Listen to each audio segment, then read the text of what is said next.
एक बार एक बच्चा काफी सारे अंगूर को लेके उनकी माला बनाता है और उसे पेड़ पर लटकाने जाता है।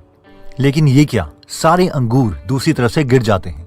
वो फिर मोतियों की माला बनाता है और दोबारा से सारे मोती उस धागे से गिर जाते हैं।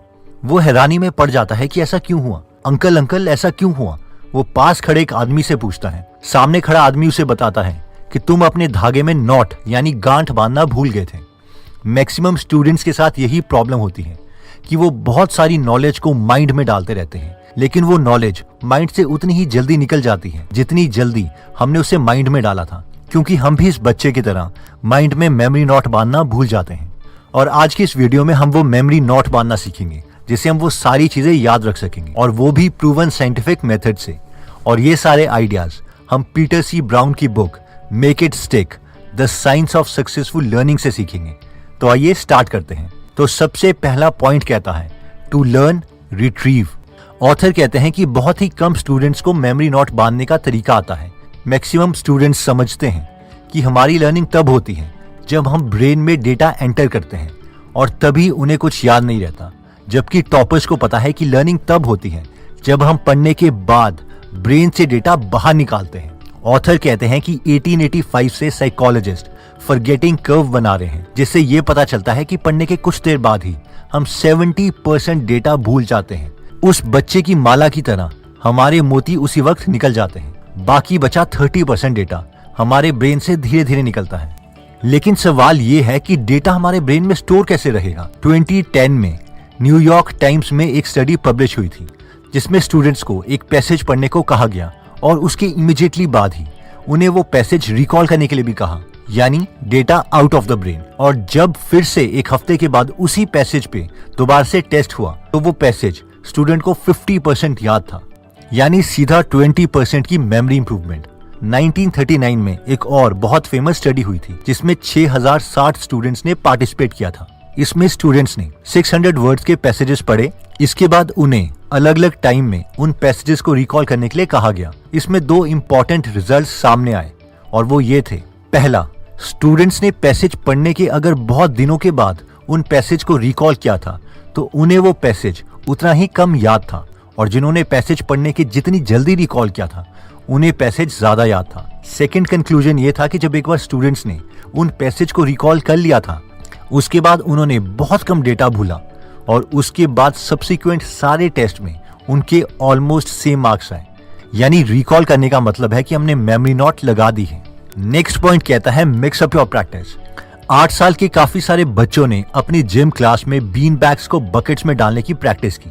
इन 8 साल के बच्चों को 2 ग्रुप्स में डिवाइड किया गया, ग्रुप ए और ग्रुप बी। ग्रुप ए के स्टूडेंट्स ने बकेट को अपने से 3 फीट की दूरी पर रखा और उसमें ही 12 हफ्ते तक बीन बैग्स फेंकने की प्रैक्टिस की। ग्रुप बी के जो स्टूडेंट्स थे उन्होंने कभी खुद से बकेट को 2 फीट की दूरी पर रखा और उसमें बीन बैग्स फेंकने की प्रैक्टिस की, और कभी बकेट को खुद से 4 फीट की दूरी पर रखा और फिर उसमें बीन बैग्स फेंकने की प्रैक्टिस की। अब 12 हफ्तों के बाद दोनों ग्रुप्स, ग्रुप ए और ग्रुप बी स्टूडेंट्स को टेस्ट दिए गए और बकेट को स्टूडेंट से 3 फीट की दूरी पर रखा गया। अब आपके लिए सवाल ये है कि किन स्टूडेंट्स ने इस टेस्ट में अच्छा परफॉर्म किया होगा, ग्रुप ए वालों ने या ग्रुप बी वालों ने। हमें से मैक्सिमम लोग ये बोलेंगे कि ऑब्वियसली ग्रुप ए ने ही अच्छा परफॉर्म किया होगा, क्योंकि इन लोगों ने तो पूरे 12 हफ्ते 3 फीट दूर बकेट में ही बीन बैग्स फेंकने की प्रैक्टिस की थी। लेकिन सरप्राइजिंगली अच्छा परफॉर्म ग्रुप बी ने किया, जिन्होंने इन 12 हफ्तों में कभी भी 3 फीट दूर बकेट रख के उसमें बीन बैग्स फेंके ही नहीं थे। तो इस एक्सपेरिमेंट का कंक्लूजन ये था कि हम अपनी लर्निंग जितनी मिक्स्ड रखेंगे हमें उतने अच्छे रिजल्ट्स मिलेंगे। मगर हम में से कई लोग बोलेंगे कि नहीं, हम जिम के एक्सपेरिमेंट को ब्रेन लर्निंग से कंपेयर नहीं कर सकते। सो डोंट वरी, हमारे पास इस केस से भी रिलेटेड एक स्टडी है। एक स्टडी में स्टूडेंट्स को 2 ग्रुप में डिवाइड किया गया, ग्रुप ए और ग्रुप बी, और इन दोनों ग्रुप्स को 4 ऑब्सक्योर ज्योमेट्रिक सॉलिड्स के वॉल्यूम निकालने का मेथड बताया गया, जैसे कि वेज, स्फेरिकल कोन, हाफ कोन एक्सेट्रा। अब ग्रुप ए और ग्रुप बी को इनसे रिलेटेड सेम क्वेश्चंस प्रैक्टिस करने के लिए दिए गए। बेशक क्वेश्चंस इन दोनों ग्रुप को सेम दिए गए थे, लेकिन सीक्रेट इन क्वेश्चन के सीक्वेंस में था। ग्रुप ए के स्टूडेंट्स को क्वेश्चन क्लस्टर में दिए गए, यानी 4 क्वेश्चन हाफ कोन से थे, फिर अगले 4 क्वेश्चन स्फेरिकल कोन से थे एंड एक्सेट्रा। लेकिन ग्रुप बी के स्टूडेंट्स को यही क्वेश्चंस मिक्स करके दिए एक रैंडम ऑर्डर में, जब इन दोनों ग्रुप का टेस्ट बाद में लिया गया तो ग्रुप ए ने 60% स्कोर किया, जबकि ग्रुप बी ने 89% स्कोर किया, यानी 29% improvement with this one simple secret. Next point कहता है एम्ब्रेस डिफिकल्टीज। ऑथर कहते हैं कि अगर आप neural scientist Nobel laureate Eric Kandel के वर्क को स्टडी करोगे तो उन्होंने ये प्रूव किया है कि जब भी हम कुछ नया सीखते हैं तो हमारे ब्रेन में रियल चेंजेस होते हैं। हमारे brain neurons new branch axon create करते हैं जो दूसरे न्यूरॉन्स के साथ कनेक्ट होते हैं। अब आप कहेंगे हमें ये कैसे पता है? एक्चुअली साइंटिस्ट ने सी स्लग लिया क्योंकि उसके न्यूरॉन का साइज काफी बड़ा होता है। जब सी स्लग को स्टिमुलेट किया गया इलेक्ट्रिक शॉक से तो उसके ब्रेन में एक्चुअल में न्यूरॉन्स का स्ट्रक्चर चेंज हुआ। तो इसका मतलब है कि आपका ब्रेन का स्ट्रक्चर वीडियो देखने के बाद थोड़ा डिफरेंट होगा अगर हम उसे वीडियो देखने से पहले वाले ब्रेन स्ट्रक्चर के साथ कंपेयर करें। यानी learning changes the brain structure and that's why it's a big difficult to learn new things. इस वीडियो को देखिए, इस एनिमेशन से थोड़ा ज्यादा क्लियर होगा कि हमारे ब्रेन के साथ क्या होता है जब हम कुछ नया सीखते हैं। नेक्स्ट पॉइंट कहता है explain it like I am 5। ये पॉइंट कहता है कि जब हम कोई नया कॉन्सेप्ट पढ़ें तो वो हमें तब तक समझ नहीं आता जब तक हम उसे एक बहुत ही सिंपल भाषा में नहीं समझा सकते। इतनी सिंपल भाषा में जितने कि 5 साल के बच्चे को भी समझ आ जाए। होता यह है कि जब भी हम में से मैक्सिमम लोग कोई नया कॉन्सेप्ट पढ़ते हैं तो हम सोचते हैं कि यार जब तक हम कोई जार्गन या वो साइंटिफिक वर्ड्स या कॉम्प्लेक्स वर्ड्स नहीं बोलेंगे तब तक बाकियों को नहीं लगेगा कि हमें वो कॉन्सेप्ट समझ आ गया है।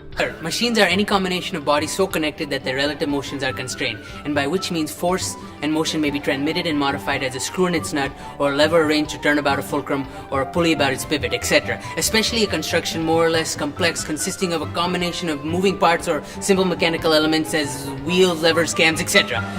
जबकि रियलिटी में रियल समझ इससे बिल्कुल डिफरेंट है।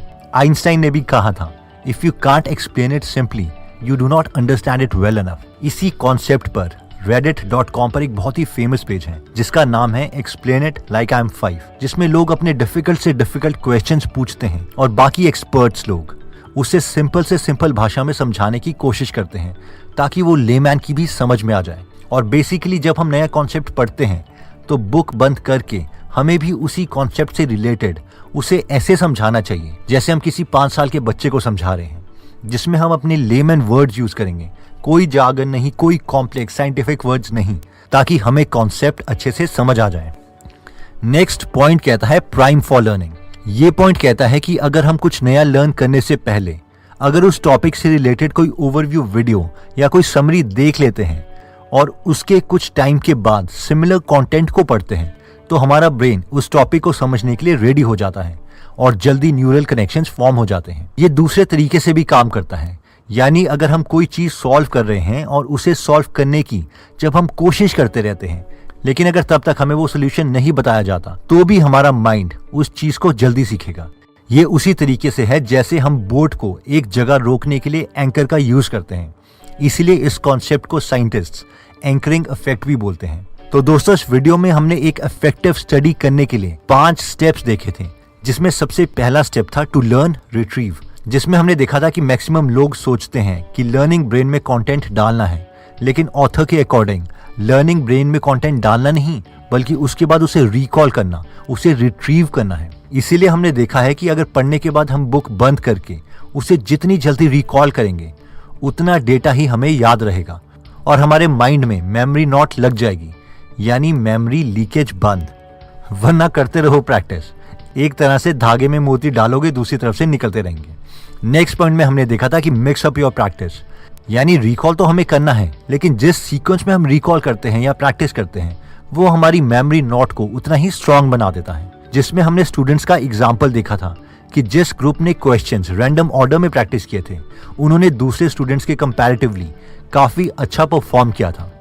नेक्स्ट पॉइंट कहता है एम्ब्रेस डिफिकल्टीज, जिसमें हमने देखा था कि रिकॉलिंग या ट्रू लर्निंग में एक्चुअल में हमारा ब्रेन स्ट्रक्चर चेंज होता है, इसीलिए नई चीज को सीखना एक डिफिकल्ट टास्क है, तो हमें इस डिफिकल्टीज को एक्सेप्ट करना चाहिए।